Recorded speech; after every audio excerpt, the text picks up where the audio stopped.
राम राम जी, कैसे हैं आप लोग। आज भारतीय टीम के लिए भी एक गर्व का समय था, लेकिन इंटरनेशनल क्रिकेट जगत के लिए दुखद का समय भी था। क्योंकि जो शेन वॉर्न थे वो 55 साल की उम्र में उनका देहांत हो गया। और एक ऐसे लेग स्पिनर जिन्हें दुनिया उनके मिस्ट्री स्पिन के लिए याद करती है, और 700 से अधिक विकेट लेना एक बहुत गर्व की बात होती है। और कहा भी जा रहा था कि आखिर मौत का क्या कहना, वो कब आ जाए किसी को कुछ नहीं पता होता है। इसलिए सब लोग अचंभित भी थे इंटरनेशनल क्रिकेट फ्रेटर्निटी में। क्योंकि आज जब मैं सेकेंड डे का जब मैच चल रहा था, देख रहा था, तो उस समय भी बात चल रही थी, बहुत से लोग अफसोस भी व्यक्त कर रहे थे। और उनके लिए मौन भी रखा गया 2 मिनट का, और काला बैंड भी बांधा गया उनके याद में। चलिए, ये तो जीवन का चक्र है, अब इसमें क्या कर सकते हैं, आना जाना लगा ही रहता है। लेकिन हमारे तरफ से भी उनके लिए ओम शांति शांति, और उनके परिवार को हमारी तरफ से भी सांत्वना, ताकि वो आगे करियर, इस जीवन के आगे के पड़ाव में अपने आप को ढांढस बंधाए, ताकि वो इस दुखद घटना को फेस कर सके और आगे की ओर बढ़ सके। चलिए, शेन वॉर्न का देहांत होना एक इंटरनेशनल क्रिकेट के लिए दुखद समाचार था, और उन क्रिकेट फैंस के लिए भी जो उन्हें एडमायर करते हैं, क्योंकि उनका योगदान इंटरनेशनल क्रिकेट में था ही। अब भारत में जब वो खेलने आए थे, आईपीएल में पहला जो टाइटल था राजस्थान रॉयल्स के लिए, उन्होंने ही जीता था। और उनका जो क्रिकेट के प्रति जज्बा एज ए कैप्टन के तौर पे भी देखने को मिला, एक नए प्लेयर के तौर पे। इसलिए उन खासा ही याद किए जाते हैं आईपीएल में, और आईपीएल के ग्रोथ में, और इंडिया के क्रिकेट के ग्रोथ में भी। चलिए, बात करते हैं अब भारत के पहले दिन के टेस्ट के बारे में। भारत के पहले दिन के टेस्ट में 2 प्लेयर के लिए काफ़ी महत्वपूर्ण था। एक रोहित शर्मा, जो as a full captain Bharat में के तौर पे वो उतर रहे थे, और दूसरा रोहित शर्मा, ये विराट कोहली। उनके करियर का ये 100वां टेस्ट मैच था, क्योंकि एक क्रिकेट प्लेयर के तौर पे 100वां टेस्ट खेलना एक बहुत बड़ी बात होती है। और हमें उम्मीद था कि आखिर विराट कोहली ज़रूर स्ट्रगल कर रहे हैं बैटिंग परफॉर्मेंस में, वो उनके बल्ले से रन नहीं बन रहा है, वो भी मीडियोकर 40 50 35 रन बना करके ही अब तक के रिकॉर्ड में 2 साल से रन नहीं, सेंचुरी नहीं आया उनके बल्ले से, 2-3 साल से।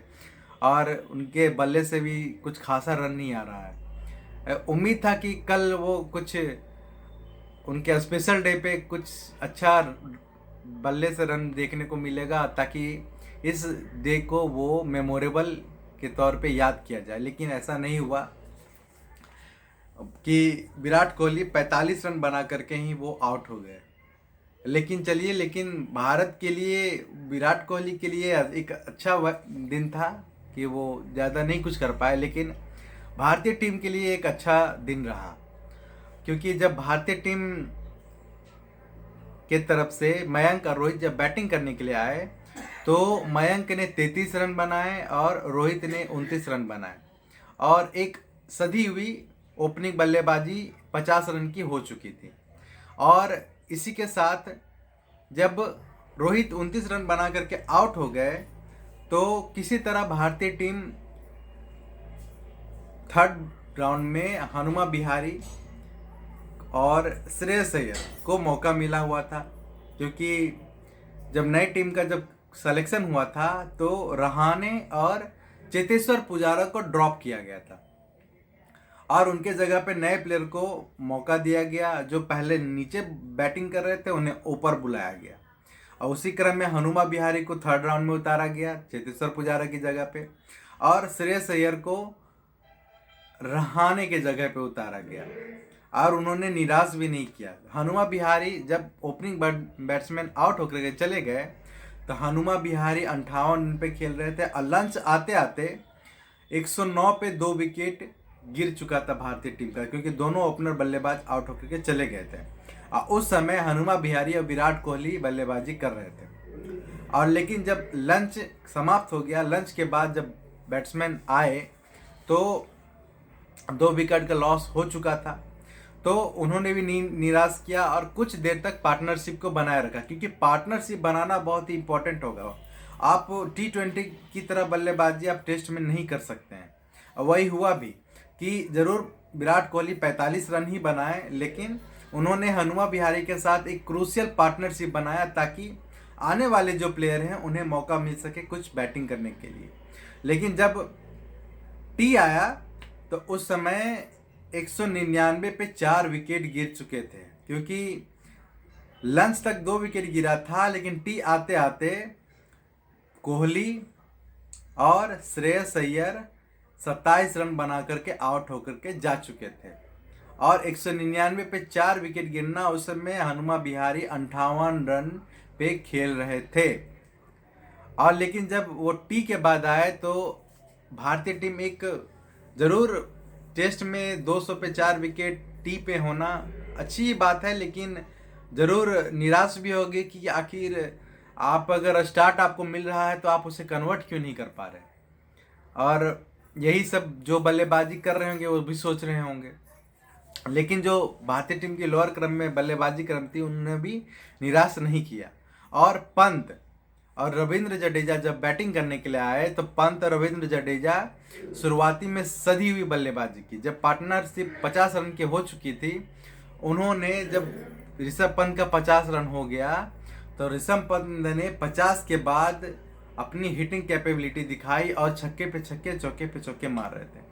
कि ऋषभ पंत के लिए विराट कोहली का तो ये मेमोरेबल डे नहीं रहा, लेकिन ऋषभ पंत के लिए ज़रूर हो गया कि वो ज़रूर सेंचुरी नहीं बना पाए, लेकिन उन्होंने 96 रन की एक महत्वपूर्ण पारी खेली जो भारतीय टीम के स्कोर को 300 के आंकड़ा को पार करने के लिए काफ़ी महत्वपूर्ण था। और उनसे जब पूछा भी गया ऋषभ पंत से कि आप 96 पे नर्वस 90s हो गए, आपको कैसा लग रहा है, आप इसमें आपके क्या विचार है, तो उन्होंने बोला कि मैं अपने रन के स्कोर के बारे में तो नहीं सोच रहा था, मैं अपने टीम में कितने स्कोर जोड़ सकूं इसके बारे में सोच रहा था। लेकिन अफसोस भी होता है कि जब आप एक क्रूशियल स्टेज में पहुंच जाते हैं तो आप उस सेंचुरी को कन्वर्ट कर सकते थे, लेकिन चलिए कोई बात नहीं, मैंने टीम के लिए एक महत्वपूर्ण योगदान दिया, यही बड़ी बात है। और यही हुआ भी कि जब वो आउट होकर के चले गए तो भारतीय टीम अश्विन आए तो रविंद्र जडेजा सदी हुई बल्लेबाजी करने लगे। और अश्विन भी ऑलराउंडर के तौर पे जाने जाते हैं, ज़रूर वो स्पिनर हैं लेकिन वो बैटिंग भी कर लेते हैं। और उन्होंने पारी समाप्त होते होते 357 रन पे 6 विकेट भारतीय टीम खो चुकी थी। और पहला दिन का पारी समाप्त होने तक भारतीय टीम ने एक मजबूत पकड़ बना चुके थे और उम्मीद भी थी कि जिस तरह की बैटिंग लाइनअप थी, जो प्लेयर का बल्ला नहीं चल रहा था उन्हें बाहर किया गया, जिनका बल्ला चल रहा था उन्हें अंदर किया गया। और श्रीलंका की बॉलिंग के बारे में बात किया जाए कि श्रीलंका के बॉलिंग में शुरुआत में उन्हें पिच से हेल्प मिल रही थी, लेकिन जैसे जैसे मैच आगे बढ़ते गया तो पिच ज़रा स्लो हो गई। और वही हुआ भी कि उनके बॉलिंग के तरफ से भी ठीक ही बॉलिंग हुई। टेस्ट में अगर आप एक दिन में 6 विकेट गिरा देते हैं तो वो काफ़ी अच्छा ही माना जाता है, क्योंकि आपको ऑल आउट करना होता है टेस्ट में, क्योंकि बैटिंग लाइनअप कहाँ तक रहती है, कब तक कितने रन बनाएंगे, वो डिसाइडिंग फैक्टर 5वें दिन ही जा कर के होता है। वही हुआ भी कि लसित 2 विकेट लेने में सफल रहे, लकमल 1 विकेट, विश्वा 1 विकेट, लहिरू भी 1 विकेट लेने में सफल रहे और धनंजय भी 1 विकेट लेने में सफल रहे। लेकिन इस पूरे क्रम में जो भारतीय टीम ने अगर रन बनाया भी तो भारतीय टीम ने स्पिनरों को अच्छा से टारगेट किया। और जो आपके पंत के स्कोर दिख रहे हैं या फिर बाकी बल्लेबाजों के जो रन दिख रहे हैं, वो स्पिनर के को चूज करके टारगेट कर रहे थे ताकि रन को बनाया जा सके।